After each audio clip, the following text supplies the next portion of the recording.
종합 주가 지수가 추락하고 있습니다. 2년 10개월 만에 가장 낮은 수치입니다. 정부가 여러 경기 부양책을 내놓고 있지만 이것과 무려 8년 6개월 만입니다. 안녕하세요. 현실주의자입니다. 현재 여러분 주말은 잘 보내셨나요? 이제 5월 4주차입니다. 5월 4주차고요. 이번 주는 미 경기 부양책 3조 달러에 대한 이슈들이 증시를 좌지우지할 것 같습니다. 그 하원을 통과했는데요. 어차피 민주당이 발의한 안건이라서 하원은 쉽게 통과했고요. 상원을 장악하고 있는 공화당이 반대하고 있는 입장이라서 상원을 통과할지 여부는 미지수입니다. 수정 법안으로 발의할 수도 있겠죠. 그런 것들을 예상해 볼 수 있고요. 그런 뉴스에 따라서 증시에 실망 매물이 나오고 기대 매물이 들어오고 이런 것들이 반복될 것 같습니다. 이제 큰 조정이 있을 수 있는데요. 이렇게 되면 큰 조정 시에는 매수로 대응하는 게 유리할 듯 합니다. 큰 조정 시입니다. 큰 조정 시.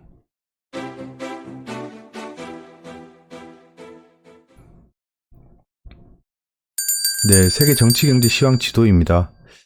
지금 미국이 5차 부양책 하원을 통과했죠. 중국이 하웨이 제재에 대한 얘기를 하고 있습니다. 그거랑 영국이 이제 마이너스 금리를 검토하고 있다라는 얘기가 나오고 있고요. 중국이 중국 양회를 진행합니다. 정치 경제 두 가지죠. 거기서 어떠한 얘기가 나올지가 중요하겠죠. 21일에 시작합니다. 북한은 지금 대남 비방을 지속하고 있습니다. 그래서 지금 남북 관계가 약간 경색돼 있고요. 일본은 이제 한중 노하우를 공유해줬으면 한다라고 요청도 아니고 이건 뭐 약간 명령조로 얘기하고 있어요. 누가 줍니까 그러면? 예, 우리나라는 이제 한국판 뉴딜에 대한 이슈가 있고요. 나머지는 없습니다. 시장 컨티뉴어시 플랜은 이렇게 가동되고 있고요. 자, 이제 위클리 대시보드입니다. 중국 양회가 진행됩니다. 21일에서 22일까지 양일간 양회가 진행됩니다. 이 코로나 바이러스의 샘플 폐기를 지시했다라는 얘기가 나오고 있어요. 이게 중국에 불리하게 작용할지가 미지수입니다. 그런 것들을 좀 지켜봐야 될 것 같고요. 미중 무역 분쟁 합의에 대한 이행, 왜냐하면 지금 재협상을 요구하고 있습니다. 그때 당시에 사주겠다고 했던 것들 지금 현재 코로나로 인해서 시황이 바뀌었고 수요가 바뀌었습니다. 그런 상황에서 이걸 어떻게 우리가 다 사주냐라고 얘기를 하고 있는 거예요. 하지만 뭐 장사꾼 트럼프한테 그런 게 통할 리가 없겠죠. 이런 것들에 대한 용어 상박을 좀 볼만한 것 같습니다. 근데 증시는 좀 괴롭겠죠. 미국의 5차 경기 부양책이 하원을 통과했습니다. 3조 달러 규모의 경기 부양책이고요. 상원에서 거부할 수도 있을 것 같습니다. 근데 수정안을 제출할 수도 있겠죠. 그런 것들을 좀 지켜봐야 될 것 같고요. 셀트리온 예. 셀트리온 제 발자를 한자로 안 바꿨네요. 이게 잠깐 헛소리 한번 하고 넘어가면요. 삼천포를 한번 갔다 오시죠.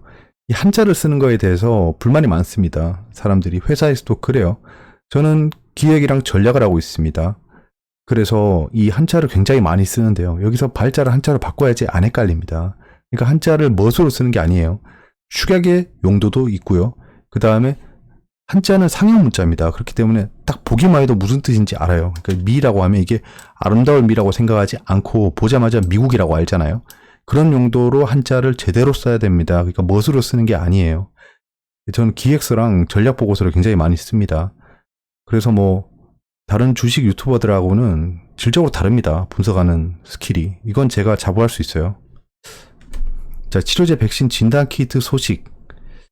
지금 셀트리온이 3가지를 커버한다고 얘기를 했죠.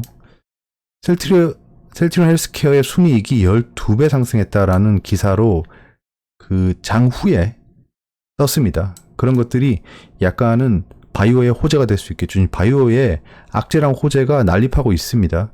한국판 뉴딜 정책은 지속되고 있고요. 나파모스타트에 대한 얘기가 나왔어요. 렘데시비르의 600배의 효능을 가지고 있다라고 해서 관련주들이 슈팅이 나왔죠. 그 제일약품 이런 것들.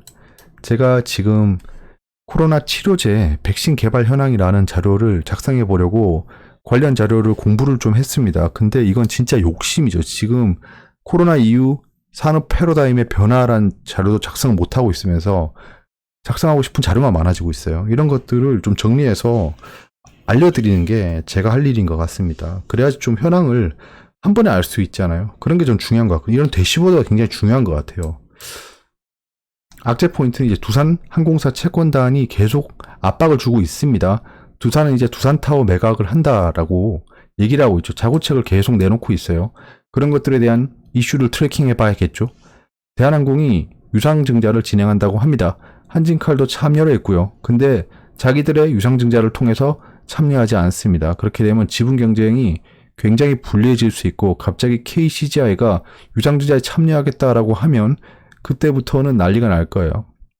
한진칼은 이제 아래든 위든 굉장히 많이 움직일 것 같습니다. 그렇기 때문에 단기 트레이딩의 대상이 될 것 같아요. 사람들의.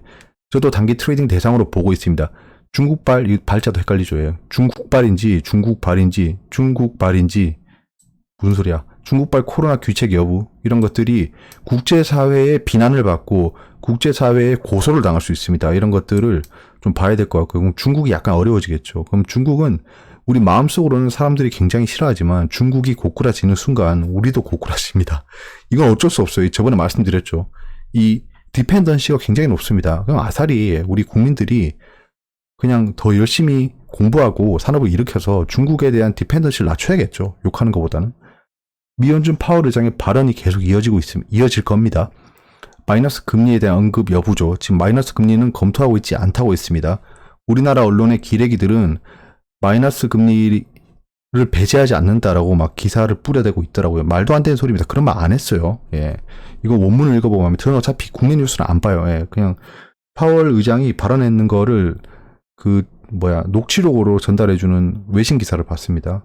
글로벌 경기에 대한 의견도 나오겠죠. 지금 현재 부정적으로 말했습니다. 이 부정적으로 말한 게 진짜 고꾸라질 거라 생각한다라고는 전 생각하지 않아요. 왜냐하면 예전에 제가 전달해 드렸죠. IMF랑 페드랑 의견이 다르다라고 했습니다. IMF는 곧 다 뒤진다라고 했고 걔들은 돈 빌려주는 애들이니까 그렇게 되길 간절히 바라고 있을 거예요. 페드 같은 경우에는 애들이 망하면 안 됩니다. 그래서 IMF는 망한다.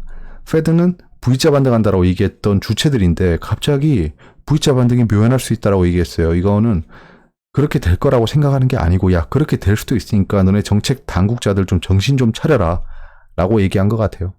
미중 무역 분쟁 악화 우려가 있습니다. 대중국 하웨이 제재가 나왔고요. 페이즈 1 이행 압박 지속을 하고 있습니다. 이런 것들이 어떻게 진행되는지 봐야겠죠. 한국의 코로나 재확산 우려가 올라갈 수 있습니다. 이태원 클럽 확진자 지속 발생하고 있죠. 지금 줄어들고는 있습니다. 이제 고3이 20일에 계약을 해요. 그거에 대한 여파가 발생할 수 있겠죠. 원래 그 이태원 클럽 같은 경우에도 그때 뉴스에서 인터뷰하는 거 보셨죠? 20대 아이들이 술을 마시고 거기 줄 서 있으면서 인터뷰하는 걸 보고 저는 놀래기도 하면서 그럴 것 같았습니다. 저는 젊어서 코로나 따윈 걸리지 않아요. 으하하하 막 이렇게 웃는 걸 보고 야 나도 저때 저랬을 것 같다는 생각 들더라고요. 예, 그런 상황에서 고등학생이 계약을 한다라고 하면 학교 끝나고 PC방에 몰려간다거나 아니면 뭐 고등학생이니까 술은 안 먹겠죠? 아닌가? 저는 안 마셨습니다. 그런 상황인데 좀 걱정됩니다. 팬데믹 이슈는 지금 약간 상승폭이 줄어들고 있습니다. 치료제 소식이 굉장히 중요한데요. 길리어드는 아직 변화가 없고요. 그 도메스틱을 보시면 셀트리온이 항체 개발 국책과제가 선정됐답니다. 그리고 나파모스타트 재창출에 참여한다는 제일약품, 뉴지랩 이런 두 가지 종목이 슈팅을 줬죠. 그 외에 지금 알아보니까 S맥도 약간 나파모스타트랑 관련이 있을 것 같아요. 왜냐하면 S맥이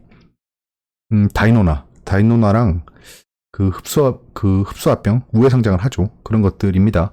엔지캠 생명과학이 임상 이상 승인을 했고요. 신풍제약이 임상 이상 승인을 했습니다. 클로로킨.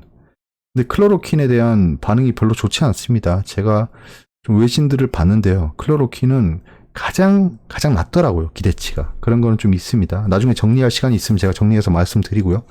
백신 개발은 이제 모더나가 굉장히 치고 나가고 있습니다. 모더나가 굉장히 지금 선두에 서 있어요. 이거를 한 판에 두고 보면 좋을 것 같은데 이 정확한 데이터를 얻기가 좀 너무 어려워요. 화이자, 존슨앤존슨은 계속 진행 중이고요. SK바이오팜은 동물 효력 시험 중이라고 합니다. 자, 악재호재는 변한 건 없습니다. 지금 정부의 부양정책 발표가 있죠. 그 미국요. 그런 것들에 대한 이슈가 있고요. 백신 개발은 계속 모더나가 치고 나가면서 약간 긍정적인 바람을 불어주고 있습니다. 확진자 증가세 확대는 좀 지켜봐야겠죠. 미중 무역 분쟁이나 한일 경제 분쟁은 지속 진행 중입니다. 루머 조심하세요. 이제 루머가 판칠 수 있는 멘탈이 약해지는 장이 올 수 있습니다. 저는 항상 대비하고 있고요. 방패를 두고 보고 있는 거예요. 캡틴 아메리카처럼. 자, 단기적으로 바이오 대북주 정책주를 대응하고 있는데 제가 단기적으로 대응하는 종목은 관심 종목 시간에서 말씀드리고 있기 때문에 그냥 넘어가겠습니다. 그리고 네버달레스 네버가 아니고 네이버네요. 예, 제가 잘못 읽었습니다. 죄송합니다. 네이버 더레스라고 읽어야 되나요? 저분이 현장님 궁금한 게 있습니다. 거래량이 터지면 상승을 하지만 두 번째 거래량 터질 때는 세력이 터는 건지요? 거래량이 터지고 그 뒤로 거래량 없이 하락한다면 추가 상승을 기대해도 될 수 있는 확률이 있는지 궁금합니다. 계속 보고는 있지만 헷갈리네요. 정답은 없지만 가까운 퍼센트로 설명해 주시면 감사하겠습니다. 거래량과 주가의 관계인데요. 저는 오로지 거래량이라고 생각합니다. 주식은 무조건 거래량이에요. 거래량. 다른 거 볼 필요 없습니다. 거래량에서 파생되는 지표가 결국 지지 저항입니다. 지지 저항.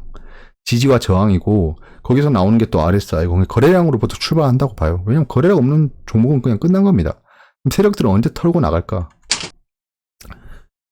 논문을 몇 개 봤습니다. 논문과 그 아티클 기고한 거를 몇 개 봤는데요. 그 중에서 중요한 것들만 넣었습니다. 뭐 나중에 찾아보시면 나올 것 같아요.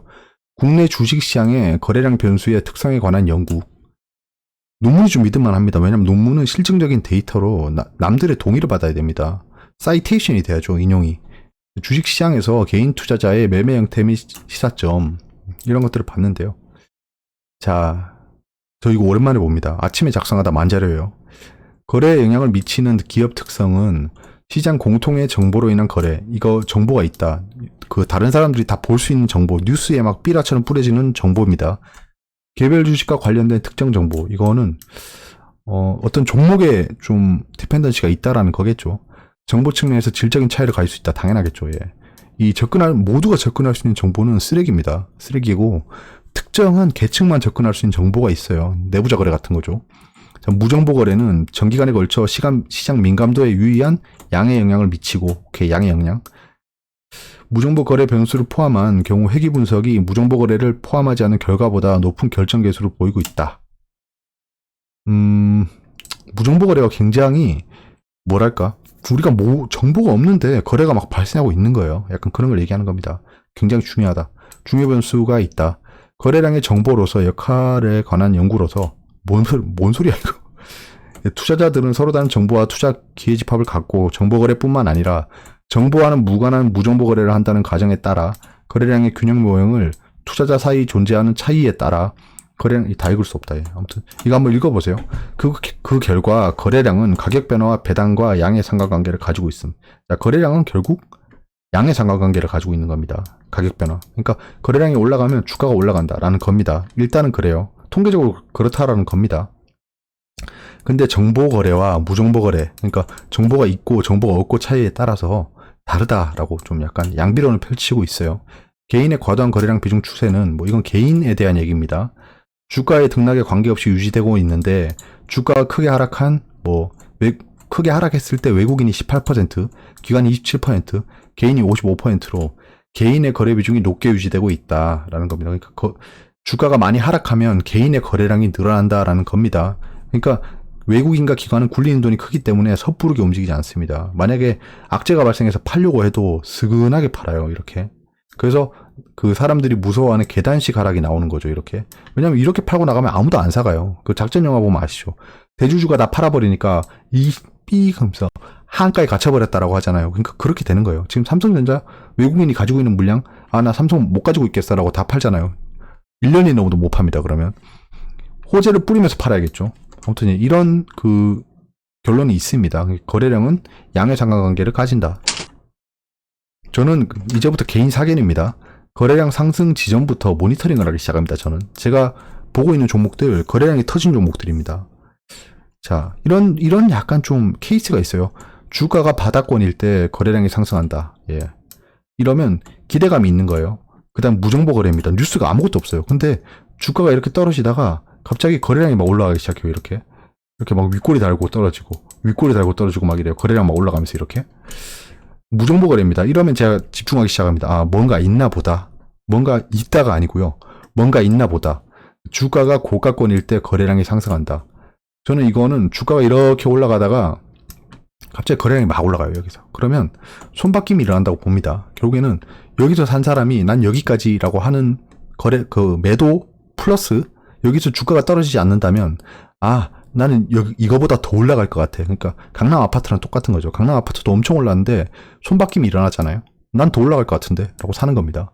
손바뀜이 일어난다. 근데 여기는 정보 거래가 발생했을 확률이 높습니다. 뉴스가 막 뜨고 있을 거예요. 여기서 뭐 시젠 같은 경우 뭐 시젠 뭐 세상을 바꾸나 뭐 이런 뉴스가 뜨고 있을 거예요. 영업이익 뭐 몇 배 상승, 아무튼 그런 누구나 다 볼 수 있는 정보가 뜨면서 여기서 거래량이 터집니다.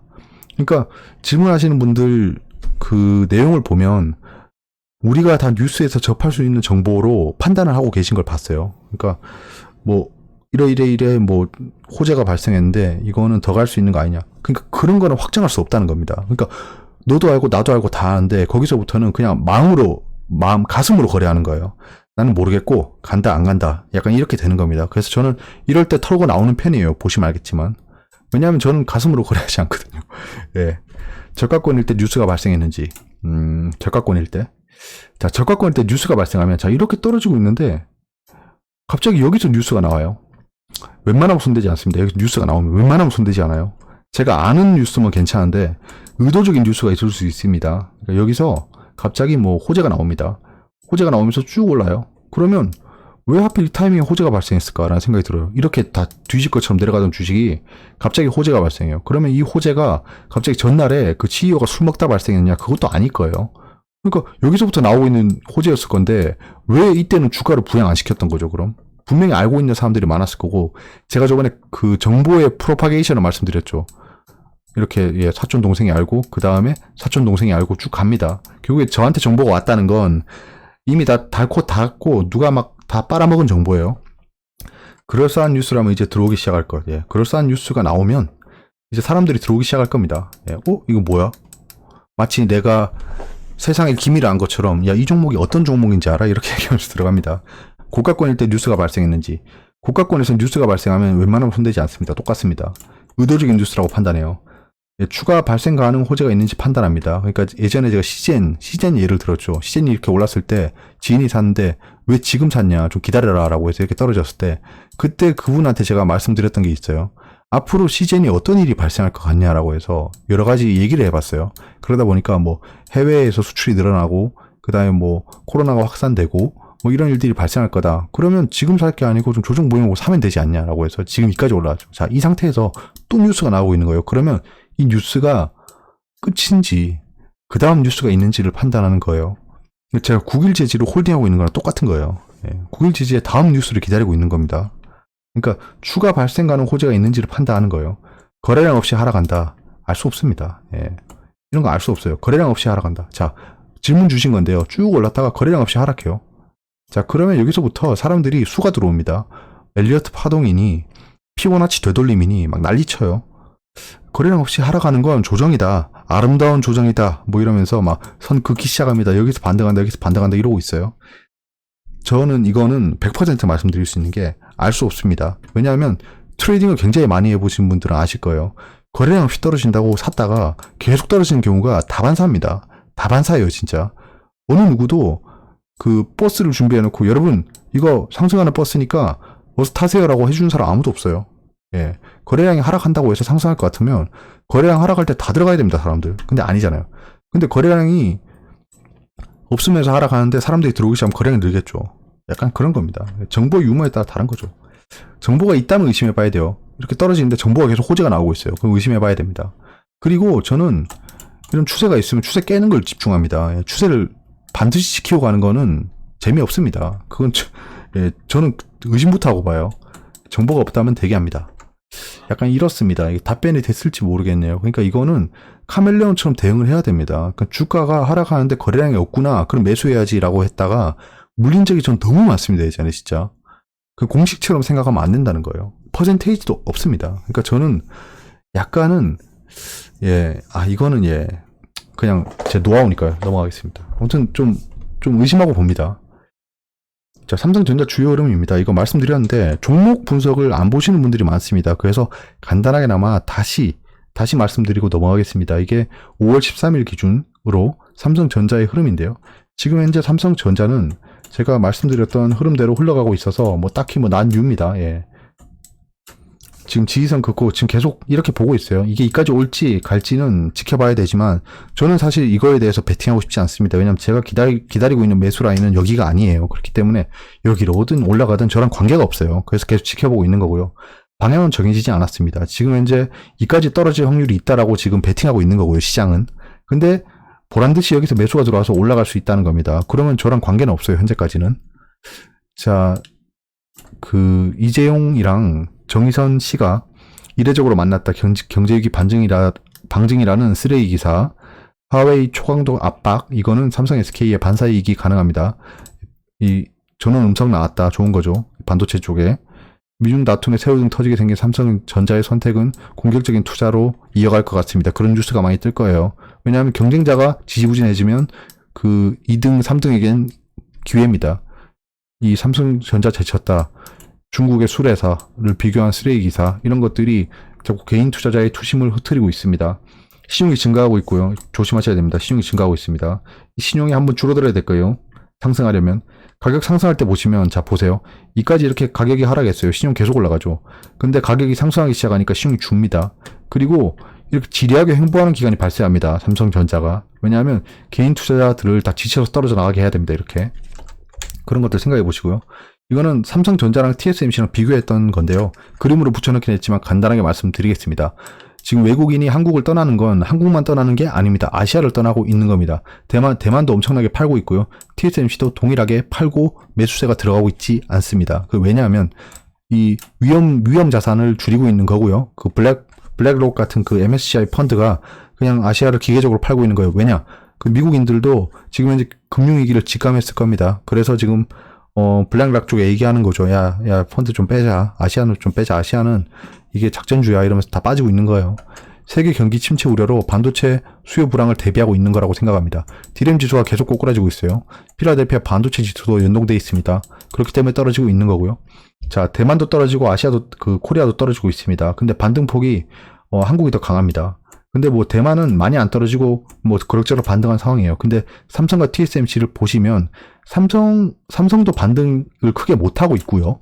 TSMC도 크게 반등을 못하고 있어요. 그러니까 삼성전자만의 문제는 아니다라는 겁니다. 그러니까 지금 막 한국에 있는 삼성전자가 세계의 주인공처럼 생각하시는데 아닙니다. 지금 내가 집중하고 있는 종목이라서 주인공처럼 보이겠지만 그냥 아시아에 있는 반도체 회사가 별로 안 좋은 거예요. 외국인들한테. 셀트리온 헬스케어입니다. 셀트리온 헬스케어는 지금 현재 뉴스가 발생하고 슈팅을 주고 있는데요. 크게 보면 이렇습니다. 지금 여기까지 와 있습니다. 지금 추세상으로 보면 이래 떨어져도 할 말은 없습니다. 그럼 단기 추세로 보시죠. 거래량이 터졌으니까.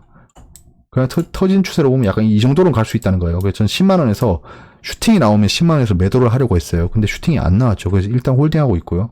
아마 시초가는 좋게 형성될 것 같습니다. 시초가가 어디 형성되는지 좀 볼 거예요. 볼 거고. 신용이 확 줄어들 것 같습니다. 만약에 여기서 폭 나가면 신용이 늘 거예요. 그런 게 좀 문제인 겁니다. 떨어진다, 물 타자라고 하면서 그냥 가져가면서 신용으로 매수하는 겁니다. 그런 것들을 경계해야 되는 거예요. 신용이 자꾸 늘면 다 보입니다. 이렇게. 다 보여요. 이 뭐예요, 이거? 반대음에 한번 터뜨려 보실까라고 하면 당할 수밖에 없는 겁니다. 예, 서정진 테마주, 정치 테마주. 자, 셀트리온 누적 수출액 돌파, 코로나 백신 무료 제공. 예, 이거 다시, 또 봐도 열받네요. 아니, 무료로 제공하면 얘들이 무료로 주는 게 아닙니다. 세금으로 무료로 하겠죠. 진짜 말도 안 되는 진짜 악재 같은 소리 하고 있네, 진짜. 붕 튀어서 그냥 차야 됩니다, 이런 사람들. 슈퍼어닝, 셀트리온 헬스케어가 12배 늘었다, 순이익이. 합병 추진설 답변 확정된 바 없어. 셀트리온 헬스케어와 675원 규모 공급 계약. 자, 미래에서 왔습니다, 저는. 미래에서 왔어요. 어떤 얘기냐 하면, 신용잔고가 10조를 돌파하기 직전입니다. 우려 기사가 속출할 거예요. 코스닥의 큰 조정이 예상됩니다. 거품이 발생 가능해요. 조정 이후에요. 전 큰 조정 시 코스닥은 단중기 스윙으로 매수 대응을 해볼 예정입니다. 예. 이게 어떤 얘기냐 하면, 자, 과거 기사입니다. 17년 11월에 빚내서 주식 투자 10조원 돌파할까 증시 고공행진의 과열 우려. 자, 이런 기사가 떴어요. 고수익을 노린 신용융자액이 다음 달 초쯤 10조원을 넘어설 가능성도 있다. 자, 빚내서 주식 투자 10조원 육박. 예. 코스닥 연일 최고치 내년 천 간다 전망도. 예, 이분들 다 이 목을 잘라서 효시해야 됩니다. 자, 코스닥에 뛰어드는 불나방 보이시죠? 불나방. 제가 늘 봤던 기사예요. 신용 거래 용자 10조 원 돌파해. 불나방들이 될 겁니다. 여러분들은 이제 불나방이에요. 사람이 아닙니다. 이 사람들이 여러분을 불나방으로 정의할 거예요. 예, 코스닥 베팅을 들어 빚까지 내서 투자했더니 롤러코스터장, 코스닥 게임이 소옥순무책, 예, 지금 약 올리고 있는 거죠. 이병화 KB증권연구원, 이분 요즘에 어떤 기사 쓰고 있는지 찾아보세요. 예, 미지수 특정 업종 과열 논란에 만 몰입하기보다는 코스닥 중장기 상승 흐름을 연두에 둔 투자 전략이 바람직하다라고 해서 지금 코스닥이 400까지 갔다 왔습니다. 예. 응? 물음표. 예, 그게 이때인데요. 자, 보세요. 이렇게 B2 상승했다가 조정 보였다가 거품 발생합니다. 약간 요런 거를 생각해 보는 거예요. 이렇게 움직인다가 아니고, 아, 이렇게 될 수도 있겠구나, 라고 하는 겁니다. 그러니까, 시나리오를 써보는 거예요. 자, 이렇게 와서 이렇게 왔다라고 하면, 여기서, 올라갈 수도 있겠네라고 생각해 보는 거예요. 여기 샀는데, 추가 폭락하면 어쩔 수 없는 거죠, 그건. 어쩔 수 없는 거죠. 판단 미스로 그냥 손절로 대응해야 됩니다. 그냥 투자 실패를 인정하고, 손절하고 기다려 보는 거예요. 경계를 극대화해야 됩니다. 지금, 예, 인버스는 6,500 밑으로 갔을 때 매수할 예정이고요. 6,500 밑으로 갔다고 공격적으로 매수할 건 아니고요. 조금씩 분할 매수해 볼 예정입니다. 5차 경기 부양책 집중해 봐야 될 것 같고요. 나머지 미국 증시 경제 지표, 미중 무역 분쟁, 한일 경제 전쟁, 그다음에 원달러 환율을 주시해야 될 것 같아요.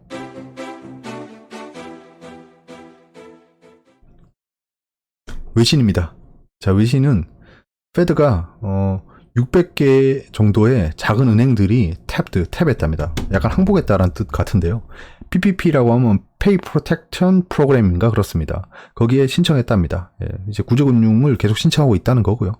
영국은행이 네거티브 레이트를 긴급하게 보고 있답니다. 예, 그렇습니다. 이탈리안 PM, 프라임 미니스터 장관이죠. 콘테 씨가 얘기했습니다. 피에트 크라이슬러가 융자를 받을 자격이 있답니다. 주 융자를 받을 자격이 있답니다. 크라이슬러가 이탈리아 회사인가? 자격이 있답니다. 아, 자기들 나라에 있으니까, 자기들 나라에, 1000여 명 이상의 그 노동자를 고용하고 있기 때문에, 지원할 수 있다라고 얘기했네요. 좋습니다. 블랙스톤이라는 쉐일 오일 업계가 파산 신청을 했답니다. 슬슬 파산하고 있네요. 뭐, 그닥 따뜻한 신호는 아닙니다. 계속 봐야 됩니다. 이게 체인으로 계속 악순환이 될 수 있어요. 그런 걸 조심해야 되는 겁니다. 제가 지금 손을 왜 돌리고 있었죠? 안 보이는데. 그래서 차이나가 미국에 얘기를 했답니다. 제발 이유 없는 좀 제재를 가하지 말아라 라고 부탁을 했습니다. 내신입니다.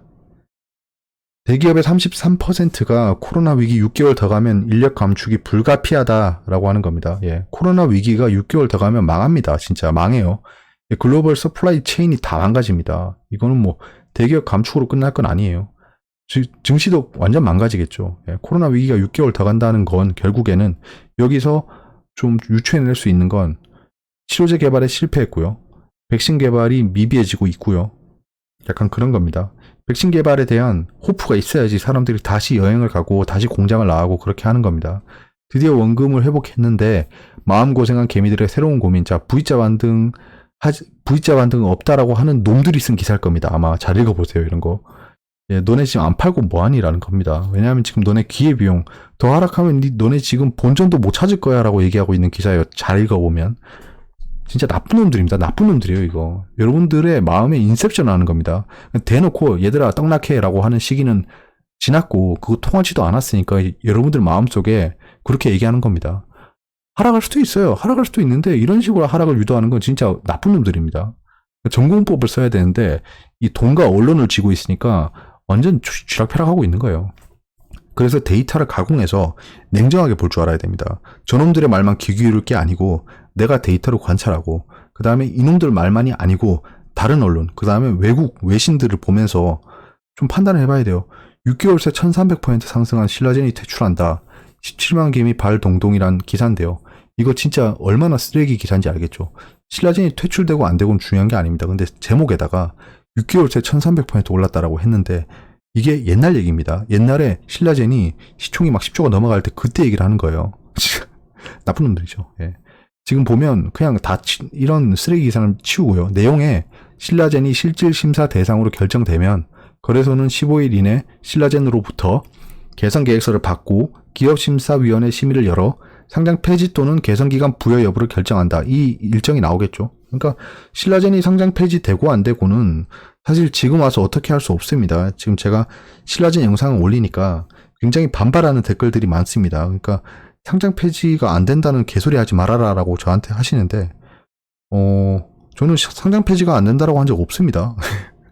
예, 확실히 아세요, 내용은.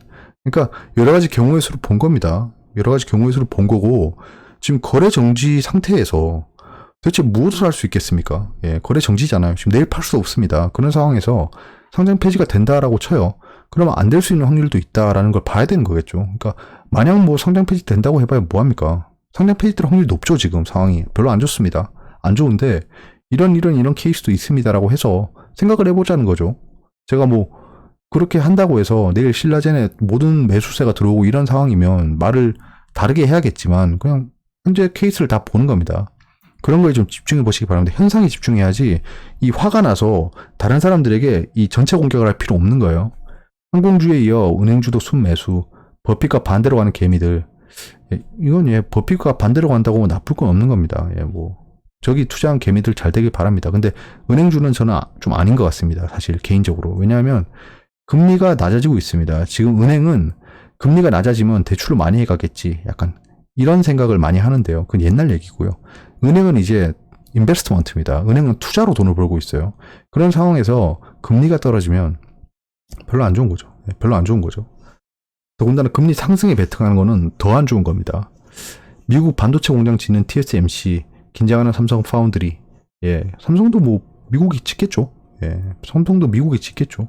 TSMC는 지금 화웨이 때문에 약간 좀 아부하려고 미국의 반도체 공장을 짓는다라는 얘기가 많아요. 자, 한일 경제전쟁은 지금 업데이트를 했습니다. 강제징용 업체 미쯔비시 등 자산 매각을 뭐 준비해야 된다 뭐 이런 얘기가 나오고 있어요. 일본은 자산 매각을 한다면 니네가 만약에 두 자릿수 보복을 준비한다라는, 두 자릿수 보복이 뭐 개수인가요? 아니면 뭐 퍼센트인가요? 예, 모르겠어요. 아무튼 보복을 준비하고 있답니다. 이건 무섭습니다. 일본 여러분. 자, 미국, 중국입니다. 미국은 이제 화웨이 제재에 대한 얘기를 했고요. 중국은 페이즈 1 재협상이 필요하다라고 얘기하고 있어요. 상황이 바뀌었다. The world is changed 이러고 있는 거예요. 글로벌 경제 캘린더입니다. 지금 중요한 것들은 좀 체크를 해뒀는데요. 지금 미국의 원유 재고 굉장히 중요하겠죠. 근데 이게 원유 선물 만기일 다음에 원유 재고입니다. 그렇기 때문에 좀 애매해요, 시기가. 자, 그 다음에 필라델피아 연은 제조업 활동 지수가 지난번보다 좋게 나온다라고 베팅하고 있습니다. 유로존도 똑같습니다. 독일 제조업 구매 관리자 지수가 좋게 나오는 거죠. 독일도 지금 약간 모범국으로 꼽히고 있습니다. 국내 주요 이벤트입니다. 천천히 보시면 이제 홍남기 부총리께서 하반기 경제정책 방향 관련 경제부처 조율 회의를 합니다. 미주개발은행을 통한 중남미 지역 코로나19 대응 지원 이런 것들에서 만약에 뭐 진단키트를 지원한다거나 뭐 치료제 백신 개발에 참여를 한다거나 이런 뉴스가 나올 수 있겠죠. 19일에는 이제 이번 주엔 수소 관련 뉴스가 많습니다. 20년도 수소 생산기지 구축 사업 지역 최종 선정이 있고요. 수소 경제 이끌어 나갈 삼두마차 선정 뭐 이런 게 있습니다. 삼두마차. 국무총리가 코로나19 중대본 회의를 진행하고요. 수요일에 고등학교 3학년 등교일이 있습니다. 좀 걱정입니다. 사실 걱정입니다. 이건. KDI 경제 전망 및 KDI 현안 분석, 코로나 확산에 따른 거시경제 경로 전망이 있고요. 산업부 차관께서 유통물류형 수소트럭 시범사업 추진을 위한 MOU 체결을 합니다. 지난주에 수소택시 MOU 때 약간 슈팅이 있었죠. 그런 것들을 기대해 볼 수 있고요.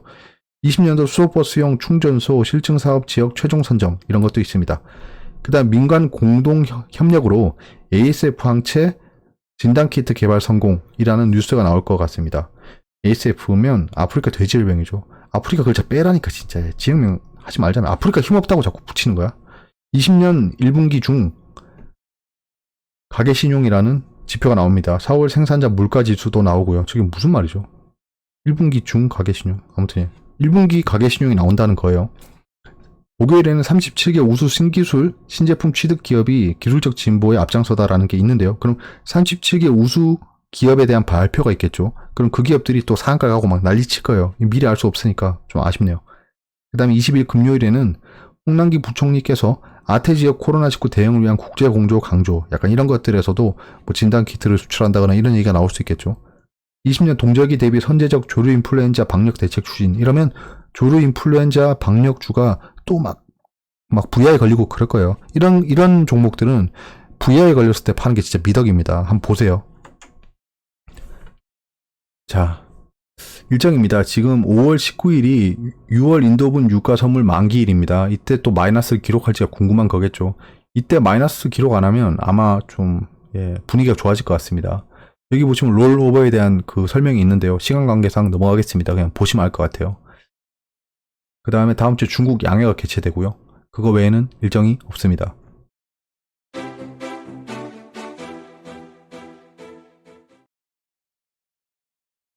자, 미국 증시와 한국 증시는 이렇게 움직였습니다. 다우존스랑 나스닥이 사뭇 다르죠. 자, 다우존스랑 나스닥이 사뭇 다르듯이 코스피랑 코스닥도 사뭇 다르죠. 예. 이게 그 차이를 아시겠죠? 이거는 제가 계속 설명드렸던 거예요. 예. 지금 현재 팬데믹으로 박살이 났지만 거기서 반사 이익을 얻는 종목들이 전부 다 기술주란 겁니다. 기술주. 언택트, 클라우드, 바이오 전부 다 여기 몰려있죠. 예. 그래서 좋은 겁니다. 이건 뭐 예상 가능했죠. 예상 가능했죠. 예. 코스피 아무튼 지금 현재 갭상승 후에 좀 하락을 했는데 생각보다는 많이 안 떨어졌어요. 그러니까 제가 하락 또는 횡보일 수 있다고 했잖아요. 그러니까 횡보를 할 것 같습니다. 이대로 횡보.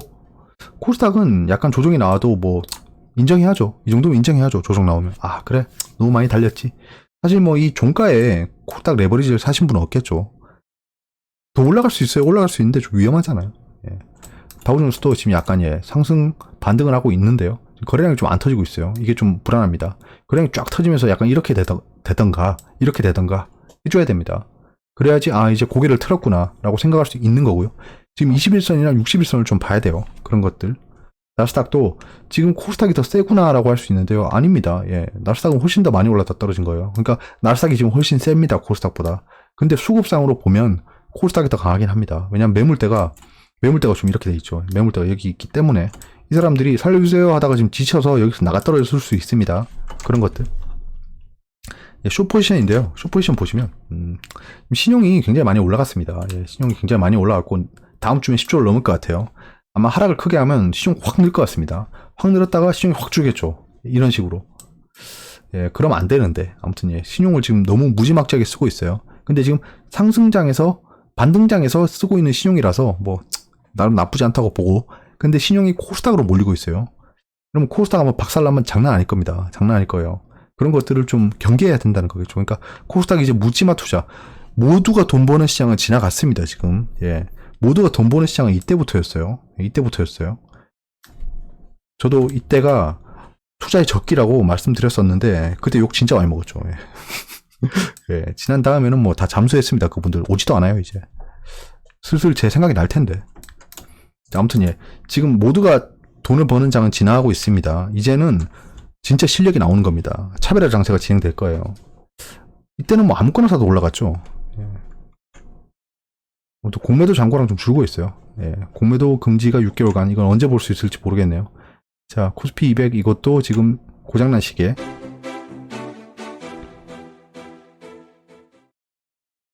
예, 주요 제화입니다. 지금 달러 인덱스는 방향성이 없습니다. 뭐 어떻게 말할 수가 없네요. 왜냐하면 방향성이 없어요. 예, 지금 약간 이런 추세인데요. 자, 보시면 이 슈팅과 이 슈팅을 빼면 추세가 이렇습니다. 그럼 약간 이렇게 될 수 있다는 거겠죠. 원달러가 떨어지면 결국 그 코스피는 상승해야 된다는 건데 예, 그렇게 움직일지는 차트상으로 보면 알 수 없는 거죠. 예, 그렇기 때문에 경계를 계속하고 있는 겁니다. 제가 인버스 얘기를 하고 있는 이유가 지금 방향성이 없어서 그래요. 이대로 뭐 6개월 뒤에 보면 알겠죠. 예, 그때 되면 누가 모릅니까? 근데 지금 현재 미래를 한번 봐야 되는 거기 때문에 근데 도저히 시계 제로다 이건. 예, 제가 그때 크게 폭락했을 때는 그나마 좀 강하게 말씀드렸잖아요. 야, 이거는 위기에 사는 게 맞다라고 몇 번을 말씀드렸는데 이거는 지금은 완벽하게 단언할 수가 없을 것 같아요. 예, 단언할 수가 없습니다. 이렇게 되는 게 추세인데 추세를 깨고 이렇게 슈팅 한번 나왔다 윗골을 달고 내려올 수 있거든요. 그럼 이때 증시 충격이 있을 거 아니에요. 그렇게 되면 증시 충격이 있을 때 스냅샷을 보면 야 떨어지잖아 라고 할 수 있는 거예요. 저는 그때 충격을 대비하기 위해 인버스를 고려하고 있는 겁니다. 위안은 지금 현재 포치 상태를 유지하고 있는데 목적이 있는 것 같습니다. 얘는 지금 약간 포치를 깨놓고 좀 미국이랑 협상하려고 하는 것 같아요. 얘들은 포치 상태가 좋은 겁니다. 중국한테는. 제조업 국가잖아요. 쟤는. 왜냐하면 미국도 미중 무역 협상할 때 자꾸 위안으로 장난치지 말아라고 계속 압박을 했습니다. 그거 외에는 이유는 모르겠네요. 자, 원자재입니다. 지금 원자재는 반등하고 있고요. 뭐 그 다음 주에 그 원유 선물 만기일이 돼야 알 수 있을 것 같습니다. 움직이면 저런 이상한 저게 뭐라고 해야 되죠? 못이라고 해야 되나? 못 캔들을 또 만들지 아니면 그냥 적당히 하락을 하고 끝날지 롤오버를 웬만하면 안 합니다. 그냥 지금 석유 살려고 투자한 사람 아무도 없잖아요. 그러면 울며 겨자 먹기로 롤오버를 하다 보니까 저런 꼴이 난 거예요. 난 석유를 살 생각이 없어. 난 투자자니까. 그러니까 롤오버를 해야 돼요. 롤오버 비용이 발생하는 겁니다. 강제 청산을 하는 거죠. 안 가져가는 거예요, 석유를. 자, 골드 컨트랙. 골드 컨트랙은 지금 신고가를 달성하러 가는데요. 골드는 이제 아웃 오브 안중입니다. 저거 어쩔 수 없는 거예요. 저기서 지금 하락이 유력시 됩니다. 그러니까 추세상으로 보면. 근데 이 골드나 유가는 약간 좀 사람들이 가슴으로 투자하고 있습니다. 그렇기 때문에 지금 이 고가권, 누가 봐도 고가권인데 이렇게 갈 거다라고 투자하고 있는 겁니다. 근데 이런 사람들이 정말 많아지면 올라가 버려요. 그렇기 때문에 추세상으로는 위험하지만 사람들 가슴상으로는 올라갈 것 같다라는 느낌이 드는 겁니다. BDI 지수인데요. BDI가 계속 떨어지고 있습니다, 지금. BDI가 떨어지는데 이게 어떤 거냐 하면 이게 BDI랑 코스피 연동 차트입니다. 보시면 제가 이 논문을 보니까 BDI가 MSCI 월드 지수에 2개월 정도 선행한답니다. 왜냐하면 이거는 철광석 같은 그 중국에서 수요가 많은 거예요. 그러니까 이게 운임료가 떨어지고 있다는 건 결국에는 중국에서 수요가 줄고 있다는 겁니다. 중국이 지금 락다운을 해제한 뒤에 이렇게 올라갔는데 다시 떨어지고 있다는 거예요. 그러면 이것만 봤을 때는 증시가 지금 이렇게 반등을 해버렸는데 반등을 했는데 이 지수대로 이렇게 떨어졌다가 반등을 했는데 다시 이렇게 되고 있잖아요. 그러면 이게 이렇게 되는 게 정상이란 거예요. 이게 연동이 돼 있으니까요. 이게 약간 선행하는 면이 없잖아 있습니다. 여기서 이렇게 떨어지기 시작했죠. 근데 이거는 좀 뒤늦게 떨어졌죠. 약간 이런 식으로 MSCI를 선행한다. 약간 보시면 크게는 아니고요. 한 1개월에서 2개월 정도 선행합니다. 디램 익스체인지는 계속 떨어지고 있습니다. 이거 장난 아니에요, 지금. 장난 아닙니다. 디램 가격이 이렇게 떨어지고 있어요. 그럼 보시면 디램 익스체인지랑 마이크론의 주가 상관관계입니다. 마이크론이랑 삼성전자도 상관관계가 높습니다. 이거 다음에 한번 볼게요. 밑에 좀 붙여놔야겠다. 디램 익스체인지 가격이랑 마이크론의 주가는 풀리 커플링 돼 있습니다. 이게 지금 2017년까지였는데요. 그 뒤에 자료는 제가 찾을 수가 없습니다. 왜냐하면 디램 익스체인지 데이터는 제가 구할 수가 없더라고요. 혹시 가지고 있으신 분 저한테 주세요. 제발. 아무튼 지금 디램 가격이 떨어지고 있다는 건 결국에는 반도체 업체에 별로 안 좋다는 거겠죠. 뭐 약간 이럴 수도 있습니다. 자, 본원통화 발행량은 계속 올라가고 있는데 업데이트는 안 되고 있습니다. 계속 올라가고 있을 것 같아요. 기축통화국의 위험입니다. 이게 계속 돈 찍어내는 거예요. 그러면서 달러 인덱스를 강하게 만들어 버립니다. 왜냐하면 금융위기가 올 수도 있다라고 너네 달러를 사재해야 된다라고 막 머릿속에 주입하면서 자기들은 달러를 찍어내고 있는 거예요. 그러니까 무한맵이 가능해지는 겁니다. 우리는 마음껏 양적 완화를 할 수 없습니다. 기축통화국이 아니니까요. 자, M1 통화는 아직 업데이트가 안 됐습니다. 상승하고 있을 거라고 생각합니다. 한국의 M1 통화도 1월 후에 업데이트가 안 되고 있는데요. 상승하고 있을 거라고 생각합니다. 그 페드의 그 대차 대조표입니다. 대차 대조표 발음이 왜 이렇게 어렵죠? 대차 대조표인데요. 계속 상승하고 있습니다. 이건 그냥 수직 상승하고 있어요. 지금 계속 사들이고 있는 겁니다. 페드는 계속 지금 양적 완화를 하고 있는 거예요. 근데 이게 경기 부양을 위한 양적 완화가 아닙니다. 현재는. 그러니까 망하고 있는 애들 사주는 거예요. 경기 부양을 위한 양적 완화가 일어나면 좋겠는데 그렇지는 않습니다. 아직 10년물입니다. 10년물은 지금 계속 마이너스 금리로 가고 있습니다. 추세는 그래요. 왜냐하면 제로금리 시대가 온다라는 뉴노멀이란 책이 있습니다. 그거에 따라서 지금 제로금리 시대가 올 것 같고 더 이상 금리가 경제에 동작하지 않는다면 그때는 이 금융시장이 굉장히 재미가 없어질 겁니다. 그러니까 한마디로 엄청난 거품이 온 뒤에 그냥 돌이킬 수 없는 하락이 올 거라고 저는 생각하고 있어요. 그런 것들 좀 집중하고 있고요. 거품을 즐기다가 좀 약간 빠져있을 생각입니다. 10년물과 2년물도 안정돼 있고요. 3개월물도 여전히 안정돼 있습니다. 테드 스프레드도 안정이 됐습니다. 테드 스프레드가 약간 3월 18일에 1을 초과하더니 19일에 사단이 났죠. 그러니까 테드 스프레드는 굉장히 신뢰성이 높은 지표다. 그거에 따라 생각을 해보면 지금 현재는 유로존은 안정이 됐다. 유로존의 달러 수급이 안정적이 됐다는 겁니다. 이게 뭐 달러 수합도 관계가 있는 거죠. 어려운 부분이 있으면 댓글로 말씀해 주세요. 주말 마무리 잘 하시고요. 다음 한 주도 어떤 장이 펼쳐질지 벌써부터 기대가 됩니다. 단기 트레이딩은 이때까지는 좀 성공적이었어요. 손절 3번밖에 안 했으니까요. 하락장 이후에. 그렇기 때문에 좀 나쁘지 않다고 봅니다. 여기까지고요. 다음 한 주도 화이팅 하시고 주말 마무리 잘 하세요.